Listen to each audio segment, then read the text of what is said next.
There are a lot of misconceptions when it comes to sexual health and STDs and multiple partners in open relationships. So let's clear it up, beginning with the fact that the CDC, the Central for Disease Control Agency, said that the statistic for men and women to contract an STI is the following. For men to be able to contract a sexually transmitted infection is 0.0005, a very low number indeed, which means that a man could live with a partner who has AIDS and have sex with her very frequently for 5 years without any condom and never contract AIDS. And for a woman, the statistic is 0.002. It's a little bit higher, and that's because the woman has more opportunities for breakage in the skin. And so there are a lot of misconceptions about contracting STIs. A lot of it is fear-mongering. And if you think that there's a less chance for you to contract an STI from a monogamous partner, realize that we humans did not evolve to be monogamous. We have certain desires during certain periods of our life, certain periods of our month. A man requires newness, and a woman, don't underestimate the woman's need for variety either. During her ovulation period, she seeks other men. Now, I'm not saying your person is going to cheat on you. I'm saying that do not underestimate the humans not evolving to be monogamous. And so you really, really, really have to trust your partner for them to be able to have the ability and the stamina to go against their human codes. And so let's presume that you are in an open relationship or you're considering it. How do you retain your sexual health? You see, when you meet somebody who is in a monogamous relationship, the likely case is if it's a woman and it's her ovulation period, which is around 14 days before her period, her menstrual period, and she's walking around, she meets somebody who's yummy, incredible, and fun, and for whatever reason, her brain drugs her to have intercourse with this person, and she couldn't help it. She's likely, because she's in a monogamous relationship, doesn't carry any condoms. And if it's a whimsical thing, serendipitous thing, the man likely isn't carrying any condoms either. And there's much, much more likely that this is happening than you imagine. The statistic is in Anglo-America, there's a 30% rate that the father doesn't know that their child is not their own. And that's only from women who report it. Much, much more women don't report that incident. So let's presume that you are mindful of this fact.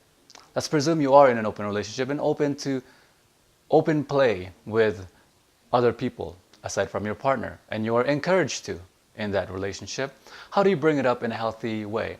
What to say is actually very easy.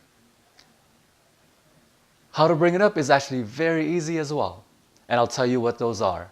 But the most important thing is your comfort in bringing it up, because it's so taboo that you must become comfortable, and you can do that by practice. You can communicate with your pet about it. You can say it enough times to where you can say it so comfortably and so second nature to you that it's easy, it's expected, and it's a prerequisite. And it's very simple to bring it up. You bring it up in this way. You say, I have a rule for myself. I have a rule for myself is a very compelling statement.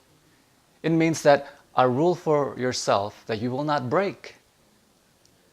So it's very simple to bring it up. You say, I have a rule for myself. I do not have sex with anyone whom doesn't have a full panel STD testing. Now, baby, I find you, or whatever. Now, hey, John or Jane, I find you yummy and incredible and fun and sweet and really endearing, and I'd love to have some fun with you. Do you have a full panel STD test available? And if not, could you get it for me? And it's as simple as that. It's not actually that hard. The hard part is your comfort in doing it and your comfort in bringing it up. And you must become comfortable. You see, you love your partner whom you are in an open relationship with. You care for their sexual health. Sure, you care for your sexual health, but more importantly, you care for your sexual health and you care for their sexual health, and so you care for both of your sexual health for each other's benefit. It is incredibly important that you have this conversation with your partner, especially in an open relationship. And if somebody's not mature enough to be able to do that, they're not worth being in a partnership with. There are lots of mature people out there. And so you have to have that conversation. Here's what to do next. The first thing I want you to do is get tested. Get a full panel. Just search on Google, full panel STD testing. Full panel testing. They check all of it. And I learned this from being in the adult industry where sexual health is primal, is essential. Because I don't want to be contracting anything, and I don't want to be having anybody whom I interact with contract anything from me. And so it was essential for me to be incredibly healthy and procure and provide that document with anybody whom I play. And so first get checked. If you are in a monogamous relationship, you don't have too much sex, then once a year is fine. It's recommended. If you are more sexually active, once every 3 to 6 months, twice a year, is recommended. If you are, or it's much more healthy if it's 3 to 6 months. So that's the first thing I'd like you to do next. The second thing I'd like you to do next is read my books on Relationships 101. Just search on Amazon, Rone John, or Relationships 101 with my name, Rone John, and you'll find it. And it'll give you much more comfort with knowledge as to how to approach relationships and why we humans are better off in open relationships rather than closed. Because open doesn't mean open legs or open zipper, it means open communication. The only way you can facilitate an open communication relationship is that if it's open. The third thing I'd like you to do is support my channel.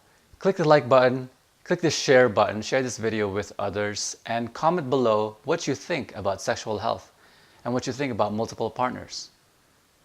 And subscribe to my channel. I'll talk to you next time.